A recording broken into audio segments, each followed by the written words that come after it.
Hey there, amazing friends. I warmly invite you to join me on this exciting journey by subscribing to my channel, liking, commenting, and sharing my videos. Every like, comment, and share brings us closer together and fuels my passion to create more great content. Your support truly makes all the difference. Thank you for being the heart of this community. Traces in the Twilight. Following Bigfoot's shadowy footsteps through mist-shrouded pine forests. On a cool, fog-laden evening, when twilight blurred the boundary between reality and myth, I found myself drawn to the heart of the ancient pine forests that skirted the rugged edges of the Pacific Northwest. For years, local legends had whispered of a colossal creature, Bigfoot, whose mysterious presence was said to roam these mist-shrouded groves. They spoke of enormous footprints pressed deep into the soft earth, of guttural calls echoing among towering firs, and of an almost spectral figure that vanished as quickly as it appeared. I had always been a skeptic, more comfortable with scientific explanations than with folklore. Yet, as I embarked on my solitary journey down a narrow dirt road flanked by centuries-old pines, an irresistible curiosity and a sense of foreboding urged me forward into a realm where nature and legend intertwined. The journey began at dusk, with the low sun casting long, eerie shadows over the forest floor. I parked my weathered Jeep near a rusted sign that read Eagle's Crest, private property, though the faded letters suggested had long been abandoned. The air was cool and damp, and a thick fog had already begun to weave through the trees, lending the landscape an ethereal quality. With only a flashlight, a notebook, and a digital camera to document my experience, I stepped off the road into the wilderness, each footstep muffled by a carpet of fallen pine needles and damp moss. Almost immediately, I noticed strange markings on the ground, large, oval impressions pressed into the soft soil. They were far too big to be made by any ordinary animal, and the prints were arranged in an irregular path that wound deeper into the forest. I knelt beside one of the prints, running my fingers over its deep impressions. The texture was rough and uneven, as if formed by enormous, gnarled feet. My heart pounded with a mix of excitement and dread. I recalled stories from local elders, tales of a creature both feared and revered, whose presence was heralded by these unmistakable tracks. I jotted down notes and took photographs, feeling as though I had stumbled upon a tangible thread connecting the modern world to an ancient myth. As I ventured further into the forest, the trees grew thicker, their trunks rising like silent sentinels under the shroud of mist. The light from my flashlight barely penetrated the dense canopy overhead, and the forest took on an otherworldly glow under the faint luminescence of the twilight. Every sound was amplified, the snap of a twig, the distant call of an owl, even the whisper of the wind seemed to murmur secrets of ages past. I followed the trail of footprints, my senses heightened by the knowledge that legends often harbor a kernel of truth. After about an hour of cautious trekking, I reached a small clearing where the fog gathered thickly, almost as if drawn to a central point. In the center of the clearing lay a series of fresh, massive footprints, intermingled with older, faded impressions. There was an undeniable freshness to some of the prints, as if the creature had passed by only minutes earlier. I felt a shiver down my spine and instinctively reached for my camera to capture the moment. As I raised the lens, I heard a deep, resonant sound, part growl, part echo, that seemed to reverberate from the very ground. It was a sound that defied explanation, sending tremors of both fear and wonder through me. I froze, heart hammering in my chest, and scanned the misty perimeter of the clearing. For a moment, the silence was so complete, it felt as though the world was holding its breath. Then, through the swirling fog, a dark, hulking figure emerged briefly between the trees, a shape that moved with a deliberate, almost graceful gait. The figure was enormous, its outline shrouded in shadow and mist, and as quickly as it appeared, it slipped away into the dense forest, leaving behind only a lingering sense of profound mystery. Unsure whether to pursue or retreat, I hesitated, the ancient pines around me seeming to lean in as if urging me onward. I decided that the pursuit of truth, however dangerous, was too compelling to resist. I advanced along the trail, determined to catch another glimpse of this elusive being. The deeper I went, the more surreal the forest became. Branches twisted into bizarre, almost human-like shapes, and the ground was scattered with strange, unidentifiable symbols etched into stone fragments. Each symbol seemed to pulse faintly under the pale light, as if imbued with a secret language lost to time.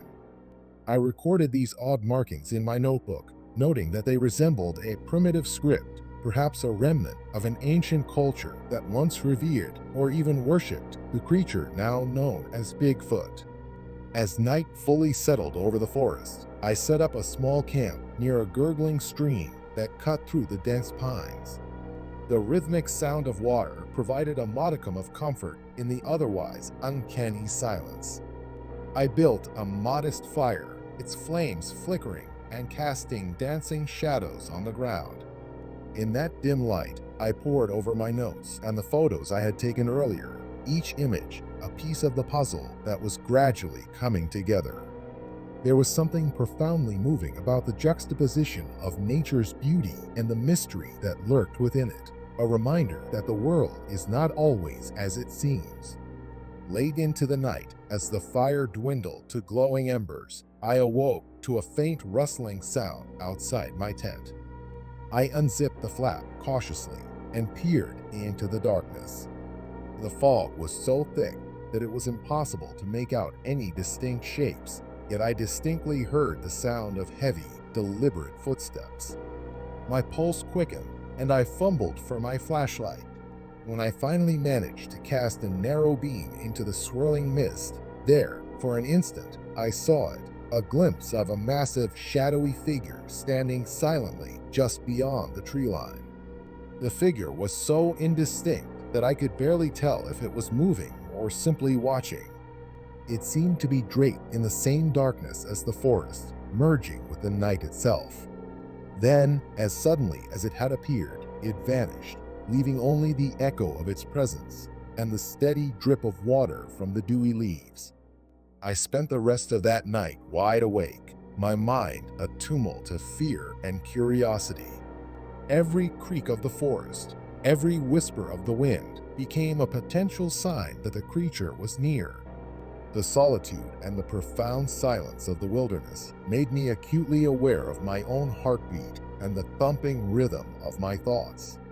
In the early hours of dawn, as the first pale light began to push back the darkness, I reluctantly gathered my belongings, determined to retrace my steps and record every detail of the night's events. The next day, under a hazy, amber sky, I resumed my journey along the trail, following the impressions left in the soft earth. The forest seemed less hostile in the weak daylight, and the mist had lifted to reveal a landscape of rolling hills, scattered boulders, and ancient trees that stood as silent witnesses to the passage of time.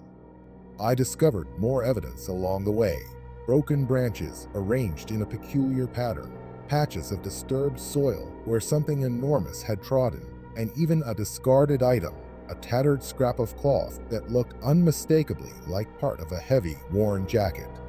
I collected every clue with painstaking care, knowing that each fragment might contribute to a larger narrative that would either confirm or confound the legends of Bigfoot.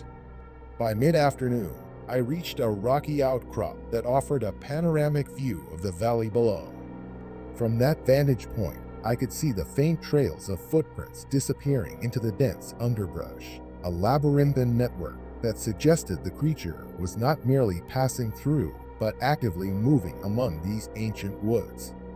The sight was at once both humbling and terrifying. Humbling because it hinted at the existence of a majestic being living in harmony with nature, and terrifying because it underscored the mystery of a creature that had eluded human understanding for centuries. That evening, I camped once more near the site, resolved to capture further evidence as darkness fell. As twilight deepened, I set up my camera on a tripod and positioned a sensitive audio recorder around the campfire. I knew from local lore that the best time to catch Bigfoot's elusive presence was in the deep hours of the night when the forest was cloaked in silence and the only sounds were the natural rhythms of the wilderness. I sat by the fire, watching the flames dance, my eyes scanning the tree line for any sign of movement. Slowly, as the world around me slipped into a profound hush, a series of low, guttural sounds began to ripple through the darkness. They were unlike any animal call I had ever heard, deep, resonant, and imbued with an almost mournful quality. The sounds seemed to vibrate in the very air, echoing softly among the pines. My recorder captured every nuance, and my heart raced with the possibility that I was witnessing a rare and inexplicable phenomenon. For several agonizing hours, I listened and watched, barely daring to breathe. At one point, the camera's infrared sensor picked up a fleeting silhouette moving gracefully between the trees, an enormous shape that, for just a second, registered on the screen before dissolving into the inky blackness. It was a moment of pure, unadulterated wonder, mingled with an undercurrent of dread. Had I really seen Bigfoot? Or was it a trick of the light, a mirage conjured by my own expectations and the timeless lure of the unknown? The following morning, with the sun slowly reclaiming the sky, I packed up my equipment and made my way back along the trail, my mind buzzing with the events of the previous night. I felt a deep connection to the land, a sense that the forest was alive with secrets, its ancient heart beating in time with the rustling of leaves and the murmur of distant streams. I reviewed the recordings later that day. The audio captured those low, mournful sounds, and the video, though grainy, showed movement that defied explanation. I sent copies to several experts in cryptozoology and wildlife biology, hoping for confirmation or insight. Their responses were as varied as they were cautious. Some suggested that the sounds might be attributed to a rare species of bear, while others maintained that the movement and footprints could only belong to a creature of extraordinary size and mystery. Yet, for every skeptic, there was another who insisted that these clues were part of a larger ancient narrative, a story of coexistence between man and myth, of nature preserving its most enigmatic inhabitants in the quiet, uncharted corners of our world. In the months that followed, my experience at the Mist-Shrouded pine forests became a subject of heated discussion on online forums, at cryptozoology conventions, and in local taverns where old-timers recounted similar encounters from their youth. I was invited to speak on a regional radio show where my account of following the shadowy footprints and hearing those haunting calls resonated deeply with listeners who had their own tales of inexplicable sights and sounds in the wilderness. The mystery of Bigfoot, as I had come to understand it, was not simply about an elusive creature hiding in the forest. It was about the enduring allure of the unknown, the human need to believe in legends that challenge our perceptions of reality. In the interplay of light and shadow, mist and memory, the forest seemed to whisper a timeless secret, that some truths are meant to be elusive, that nature guards its wonders with a silent determination, and that every footprint in the twilight might be a message from a world beyond our understanding. As I reflect on my journey, those hours spent in a realm where every step was accompanied by the echo of ancient secrets, I am left with a profound sense of both awe and humility. The experience taught me that the boundary between myth and reality is not a rigid line, but a fluid threshold where the past and present merge into a single, mysterious tapestry. Bigfoot, if it exists, is not a monster to be feared, but a guardian of a lost world, a living relic of a time when nature was wilder and the boundaries of human knowledge were yet to be defined. So, as you listen to this tale, imagine yourself walking down a lonely desert highway at twilight, the air thick with the scent of pine and the promise of hidden wonders. Picture the massive, unyielding footprints left in the soft earth, the low, haunting calls echoing through the mist, and the sensation of being watched by something ancient and profound. Let the mystery draw you in, challenge your assumptions, and remind you that the world is vast and full of secrets waiting to be discovered. Perhaps one day, under the cover of dusk in a forgotten forest, you too might follow the traces in the twilight and encounter the shadow of a legend, a fleeting glimpse of a creature that has roamed these lands long before our modern age, carrying with it the silent, eternal echo of nature's most enigmatic mysteries.